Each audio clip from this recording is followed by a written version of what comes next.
It is 9:45 on the AM dial, and this is Java with Jen. Java with Jen. Every week at 9:45, we go live on LinkedIn with me, your host, Jen Koken. I'm your favorite executive leadership coach. That's right, I said favorite executive leadership coach, working with women in STEM to lead with more authority, influence, and impact. Shameless plug for my book, still trending in the top 10 for books in career advancement and professional development. Very excited about that.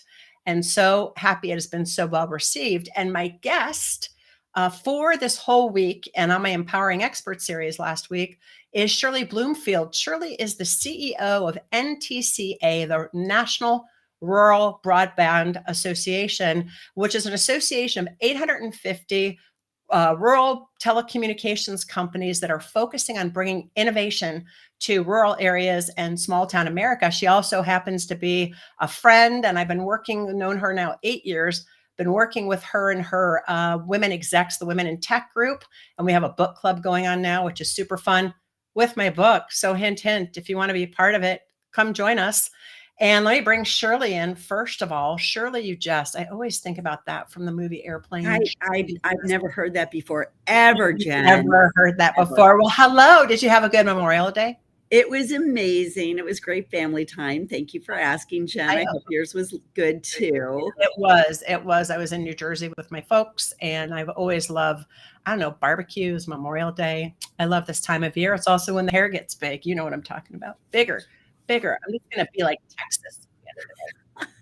All right. Well, I really appreciate you being here with us all month long, and especially the Empowering Expert series last week. That was some amazing insights that the women got who were on the call with you, and you were super generous with your advice and guidance. And so we've been talking all month long about decoding the boardroom, and where I want to wrap us up today is looking at how do you appoint yourself, the power to appoint yourself.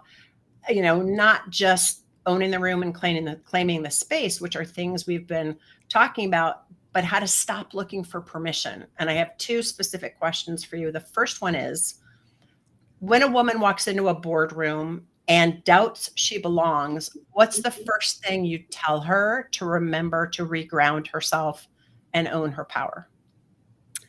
First thing she says is, I earned this place. I earned this spot. These things don't happen by happenstance. Whether it's a talent you've developed, whether it is a skill you bring to the table, whether it is relationships you have fostered, you have earned that spot around the table. And if you need to remind yourself of that, then go ahead and do so. I was always struck, and not being political in the least, but one of the most empowering things I had seen was when Supreme Court Justice Katja Brown was being her nomination hearing. And when Cory Booker went into this story with her and he said, you earned this space. I don't care what you think you are hearing. You've earned this seat. I remember that. And I just thought, that's the voice. It's power. And you know what? Whenever I need to get re-ginned up again about you've earned the spot, I watch that clip because we've earned that spot. And sometimes you just have to remind yourself you're there for a reason.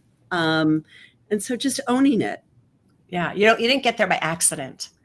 There is a point. And I think that also goes back to the conversation we had last week where we talked about, reground yourself in the value that you bring and the perspective and the viewpoint that you bring to the table. Absolutely. Very, very crucial. Yeah. Okay. Then the other question is, what is one moment from your career when you stopped waiting to be recognized? When was the moment you stopped waiting to be recognized and decided to lead from where you stood? Trying to think of a particular moment, Jen. Or you don't have to be a moment, but do you remember that shift? So one of the things when you and I worked together, you had me go through this whole value proposition. Shirley, what are your values? And working through what my values were was a very grounding experience. The number one value for me was authenticity. And when I realized that, when we worked through our exercise and I owned it, I think I've hit that point. I mean, first of all, you hit 50, you don't really care what people think of you anymore. That's true.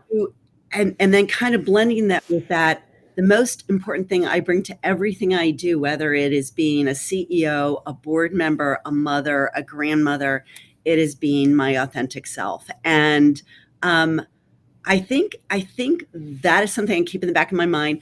I will say one example I can think of with that is I probably one of the first times I was called to testify before Congress.